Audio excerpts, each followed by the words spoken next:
মৰমৰ ছাত্ৰ-ছাত্ৰীসকল, আহাচোন তোমালোকৰ পাঠ্যপুথিৰ দৃষ্টান্তৰ কবিতাটিত কবি হৰে কৃষ্ণ ডেকাদেৱে ক'ব খোজা কথাখিনি জানি থওঁ। কবি হৰে কৃষ্ণ ডেকাৰ জন্ম হয় 1943 চনত তিনিচুকীয়াত।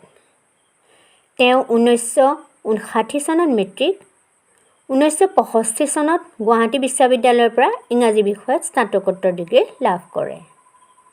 গুৱাহাটী কমাৰ্চ কলেজত অধ্যাপনা কৰা ডেকাদেৱে পাছত ভাৰতীয় প্ৰশাসনিক সেৱাত যোগদান কৰি আৰক্ষী সঞ্চালক ৰূপে অৱসৰ লয়।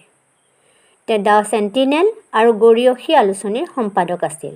তেওঁ ৰচনা কৰা কবিতা ৰাতি শোভাযাত্ৰা, আন এজন আদি, গল্প আৰু কল্প, মধুসূদনৰ দলং, মৃত্যুঞ্জয় আদি গল্প। তেওঁ কেইবাখনো পুথি অসমীয়ালৈ অনুবাদ কৰে।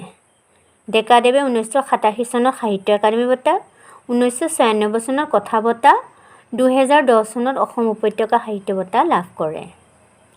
এতিয়া আহোঁ কবিতাৰ বিষয়বস্তুলৈ। দৃষ্টান্তৰ শব্দৰ অৰ্থ হ'ল ভিন্ন দৃশ্য। কবিতাটিত কবিয়ে সময়ৰ সোঁতত মানৱ সভ্যতাৰ পৰিৱৰ্তন ব্যাখ্যা কৰিছে। 25 বছৰ আগৰ এটা গধূলি কেঁচা আলি কেঁকুৰি এটাত ঘৰৰ নঙলামুখত এজন মানুহে নিজৰ ঘৰৰ পদূলি বিচাৰি ফুৰিছিল।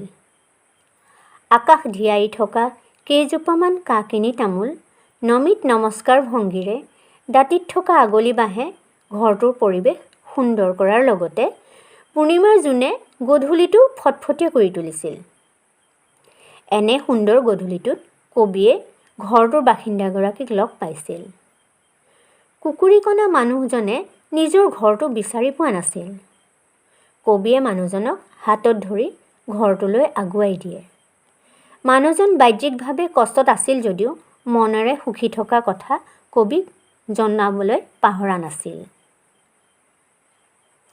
25 বছৰ পাৰ হ'ল। প্ৰকৃতিৰ প্ৰতিনিধি কাঁকিনি তামোল, আগলি বাঁহৰ চিন নাইকিয়া হ'ল। শান্তিৰ প্ৰজাঘৰৰ ঠাই ল'লে সাতমহলীয়া জাকত জিলিকা অট্টালিকাবোৰে।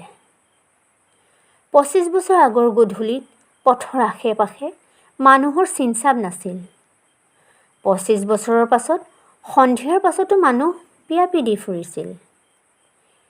ইমান বছৰৰ পাছত কবিয়ে মানুহজনক একে ঠাইতে লগ পাইছিল। তেওঁৰ শৰীৰৰ অৱয়ব সলনি হৈছিল। মানুহজনে কবিক চিনিব নোৱাৰি ভাড়াঘৰ বিচাৰি অহা মানুহ বুলি ভাবিলে। প্ৰজাঘৰত শান্তিত থকা মানুহজনে সাতমহলীয়া ঘৰত ভাড়াতীয়া হ'বলৈ মানা কৰিলে। কাৰণ অট্টালিকাত মনৰ শান্তি নাথাকে। তাৰ বাসিন্দাসকলে নিজস্ব সুখ সম্পদক লৈহে ব্যস্ত থাকে। মানুহবোৰ যান্ত্ৰিক হৈ পৰা বাবে তেওঁলোকৰ মানুহ মৰিলেও দাহ কৰিবলৈ সময়েই নাই। বৃদ্ধ মানুহজনৰ ক্ষোভ সামৰি কবি অশান্ত মনেৰে সেই ঠাই ত্যাগ কৰে। দৃশ্য দুটাৰ মাজেৰে কবিয়ে আধুনিকতাৰ মানুহে যে মানৱীয়তা, আন্তৰিকতা আদিৰ গুণ হেৰুৱাই আত্মকেন্দ্ৰিক হৈ পৰিছে তাক প্ৰকাশ কৰিছে। আধুনিকতাৰ প্ৰতিযোগিতাত নামি সেউজীয়া প্ৰকৃতি ধ্বংস কৰি অট্টালিকা গঢ়ি তোলা লোকসকলেও এটা সময়ত প্ৰকৃত সুখৰ পৰা বঞ্চিত হ'ব।